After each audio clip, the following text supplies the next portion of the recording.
المغرب وإيران. دور 16 لبطولة كأس العالم تحت 17 عاما، تأهل المنتخب المغربي إلى الدور ربع النهائي بفوزه على نظيره الإيراني بركلات الترجيح في المباراة التي أقيمت في العاصمة الإندونيسية جاكرتا. هدف المباراة الأول خطفه الإيرانيون برأسية محكمة من إسماعيل قوليزادة في الدقيقة 72. لم يقوى الحارس طه بن غوزيل على التصدي للكرة، وفي الدقيقة 3 من الوقت بدل الضائع أدرك المهاجم البديل نسيم عزاوزي التعادل للمغرب بعد تمريرة محكمة من زكريا وزان يحتكم الفريقان إلى ركلات الترجيح. وبعد أن أضاع المنتخب الإيراني ركلتين من أصل 3 أطلق فؤاد الزهواني أفراح منتخب بلاده بتسجيل الركلة الترجيحية الرابعة بنجاح، لتنتهي ركلات الترجيح ب4 أهداف ل1، ويضرب بذلك منتخب المغرب موعدا مع مالي في ربع نهائي المسابقة. بالفعل توقعنا خصوصا البدايه ديال المباراه تكون صعيبه، فكنا عارفين بانه خصنا نصمدوا في واحد الجزء معين من المباراه، ومن بعد دائما ملي تنكونوا صامدين تعطينا المباريات الامكانيات ونقدروا نديفلوبي ولا نلعبوا ذاك اللاعب ديالنا وذاك لو ستيل ديالنا. الحمد لله انه التوقع هو اللي حدث، لانه بدنيا قدرنا نصمدوا وبالتالي كنا مستحوذين على الكره، كنا مسيطرين، كنا الاقرب للتسجيل في العديد من الاهداف. واليوم الفريق بين ميزه اخرى وهي القوه الذهنيه ديالو رغم الصغر ديال السن ديالهم. شفنا الاصرار، بقينا منظمين الى شكل كبير، اصرار كبير. نظن انه الهدف ديال التعادل كان شيء عادل عطفا على الفيزيونوميه ديال المباراه والسيناريو ديال المباراه. فالحمد لله، لان ضربات الجزاء ايضا جزء من التدريب، تدربنا بزاف، كان عندنا تاكيدات كثيره بالنسبه للاعبين اللي تيشوتوا، وطبعا دائما تنعولوا على طه فاش يجبدنا هذاك البيلانتي ولا جوج. اليوم ايضا مره اخرى كان في الموعد، فهنيئا للمغاربه وهنيئا لنا وهنيئا خصوصا اللاعبين والعائلات ديالهم. يعني الحمد لله حنا كنا تايقين في راسنا من الاول باللي الماتش ماشي ديالنا. كيف ما لاحظتي الرياكسيون ديالنا اللي كانت اليوم ماشي كيف كانت بحال الاكوادور.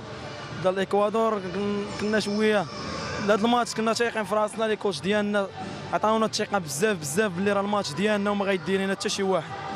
الحمد لله تقنا في ريوسنا وتقنا في لي كوتش ديالنا، داكشي اللي قالوا لنا راه طبقناه، والحمد لله يا ربي. حمدتك يا ربي وشكرتك. كنقول للمغاربه ان شاء الله كاميرا ديما غيكونوا فرحانين بينا ان شاء الله يا رب. الفرحه الكبرى اليوم للفريق الوطني بعد بلوغه للدور الثمن النهائي او ربع نهائي من المنافسه. مبروك عليكم. الحمد لله الحمد لله، ربي معانا. الحمد لله، الفرحه الكبيره اليوم. كلمه للجمهور المغربي.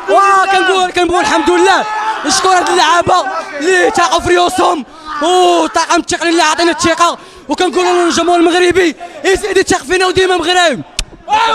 الحمد لله.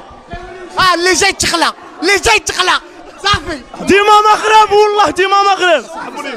هنيئا ما كانش ماتش ساهل اليوم كان صعيب. الحمد لله كنا مزيان، البلوك كان مزيان والحمد لله. ديروا النية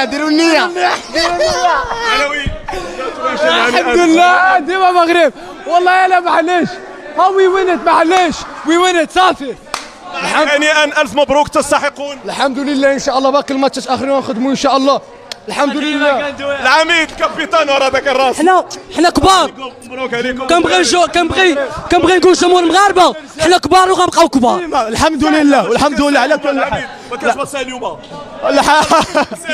زاويدوا يا الحمد لله حنا فرحانين بزاف، والحمد لله حيت فرحنا المغاربه وديما مغرب. يكون على خير ان شاء الله من هنا لقدام، وان شاء الله ربي ييسر لنا. الحمد لله عليكم شيخون. congratulations, you deserve to win, to be for the first time on the history in the quarter final.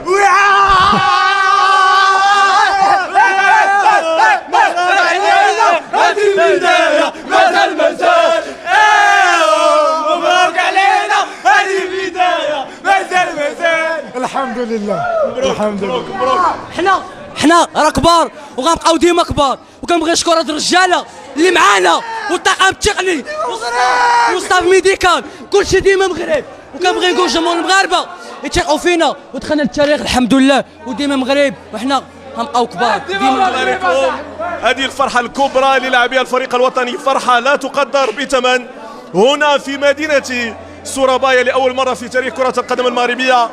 المغرب في الدور الربع النهائي لنهائيات كأس العالم. لحظات وسنتحول للناخب الوطني السيد سعيد شيبة.